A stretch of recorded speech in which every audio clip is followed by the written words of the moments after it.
Welcome back, y'all.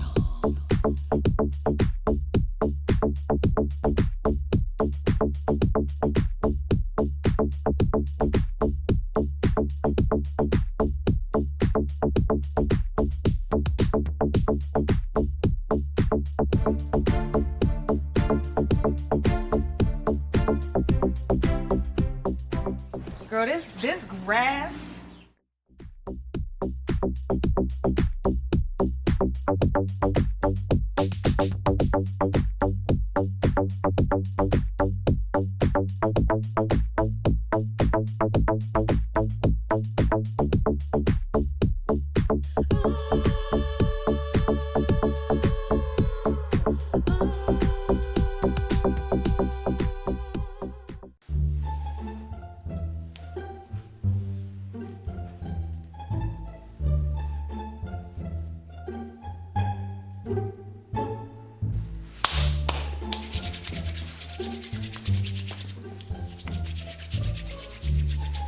Yes, sir! Hey everybody! Welcome back to my YouTube channel. Before we get started, oh my god, why do I always get started breaking? Okay, so before we get started, I would like for everybody to subscribe, like, and leave a comment so that you can see more of me, and so that I can see more of you, and so we can see more of each other, you know what I'm saying? Alright, so as you can see by the title of this video, today I'm going to be talking about my dreams. So, my dreams are like, how can I explain it? Like, they don't really make a lot of sense, but they're really interesting. Like, it's like a bunch of different random events, but then they come together to make like super interesting like experiences. It's like I'm watching a movie while I'm sleeping. And so I wanted to tell you guys about it because I feel like I have some really like crazy dreams, and I just think that it would be a great experience for like us to enjoy together. So I'm gonna get right to it. So this is gonna be like the top 5 or 6 of my craziest dreams that I've had. So there's no like particular order. Like the first one that I talk about isn't like the craziest, and then the last one is like the least craziest. It's just gonna be like the ones that I felt like were worth like sharing because like they're really crazy. All right, so let's just get started.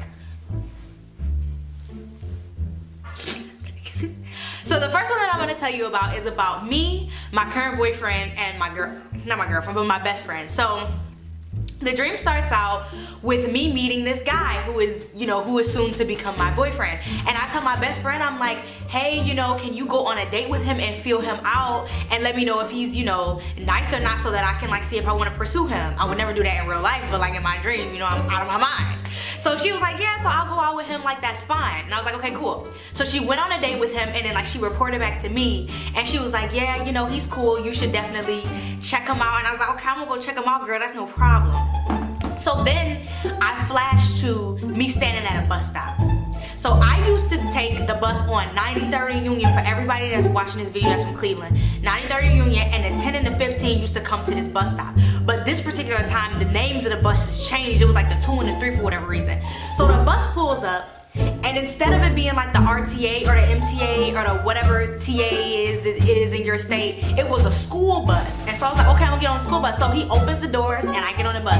And also I'm reading from my phone because I like wrote them all down, so don't mind me looking down. So I get on the bus and he's, he greets me or whatever. And instead of like, you get on the bus and you like walk down the aisle, instead of doing that, I like sat right next to him.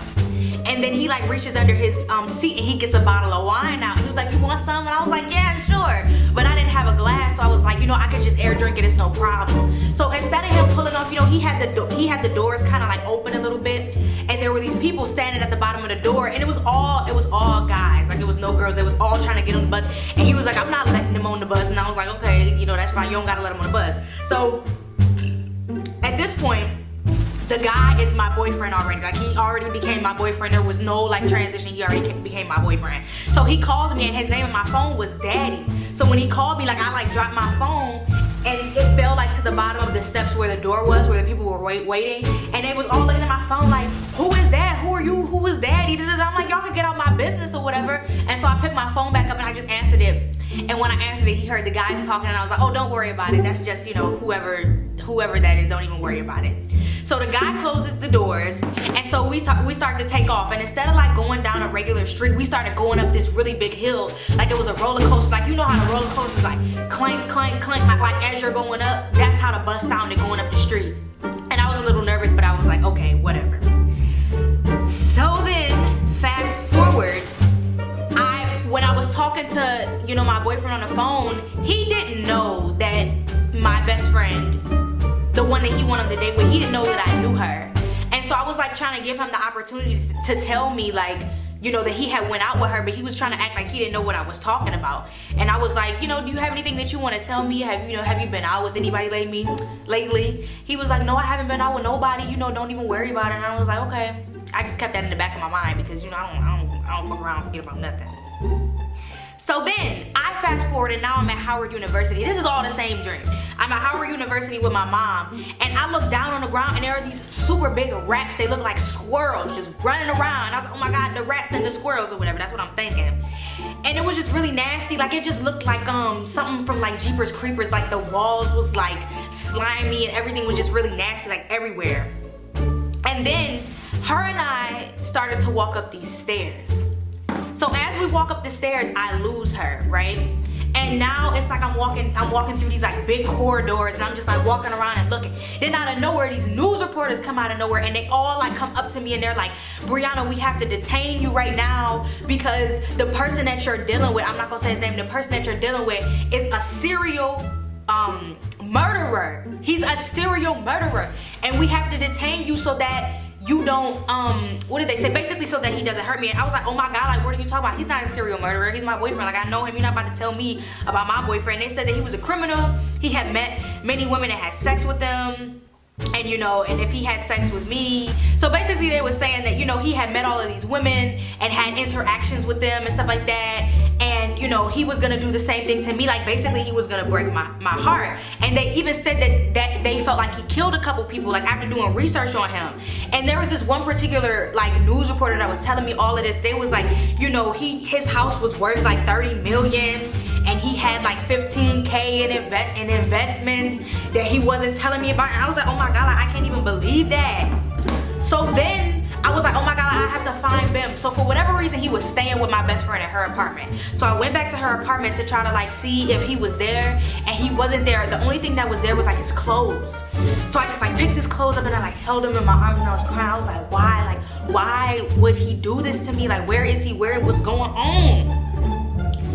And then while I was doing it, I was like looking through my phone and like looking at the old pictures and videos that we had, and I was like, you know, this is really sad. Like, I really wish that, you know, I could find out where he is.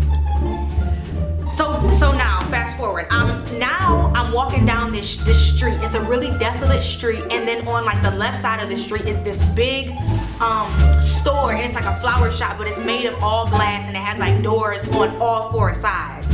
And I'm with the news reporter, and I was like, you know, can you walk me home? Because I'm a little nervous. You know, you just told me that my boyfriend is like a crazy person. Like, can you just make sure that I'm okay? He was like, yeah, sure. So we started walking down the street. And then like once we get a little bit down the street, we see a flash of a white car. And I was like, that's him. And he was like, no, it's not, you're hallucinating. And I was like, no, that's him. And then he's like, no, you're not. So okay, we just kept walking, and so we saw the car again. And so I was like, oh my God. So then we went inside the flower shop, and all of the doors was already open, and there was really nothing in the flower shop. Like, it was just empty except for like a couple chairs. And then he drove down the street again, but this time in slow motion. And I looked in, like, y'all know the mirror in the middle of the car. I don't know what it's called. It's not the side mirrors, but it's the one in the middle, whatever that one's called. I saw like a flash in his face in that mirror, and I was like, oh my God, that's him. So then we ran out of the store, and by this time he pulled up beside us and then like got out the car. And he like, when he got out of the car, he like stumbled out of the car. It looked like he took like a razor and was like shaving the side of his head so that he had this crazy ass haircut. He had all of these like pimples and blemishes on his face. Like, his face was breaking out and his stomach was all big. And the news reporter was like, don't go up to him, he's dangerous. I was like, I don't care, I wanna go up to him. So I went up to him and I gave him a hug. I was like, oh my God, where have you been? Like, they was telling me you're crazy. I'm so happy to see you and all of this and that. Then after we embraced, he like took a couple steps back and he reached behind his back. Then after he reached behind his back, he held something up in his hand like this. Y'all can't see, but like his hand was up like this. And it looked like he was holding like a long earring stud, like an earring bag. And I was like, what's that? And he was like, it's a crack bomb. And I was like, oh my God, no, a crack bomb. And then the reporter behind me was like, oh my God, I don't have time to be high off a crack right now. And then I don't remember, no, he didn't say anything after that. He just like threw it down and like the whole city was covered with crack. So that's the first crazy dream that I had. Alrighty, Roo, I know what to do. These not in order either, so I gotta like, some of them I like put in my phone, and then others I like sent to myself in an email, because I was like, if somebody ever steals my phone, they'll have all of my dreams, and I can't let anybody have access to my dreams because they're my dreams and I dreamt them.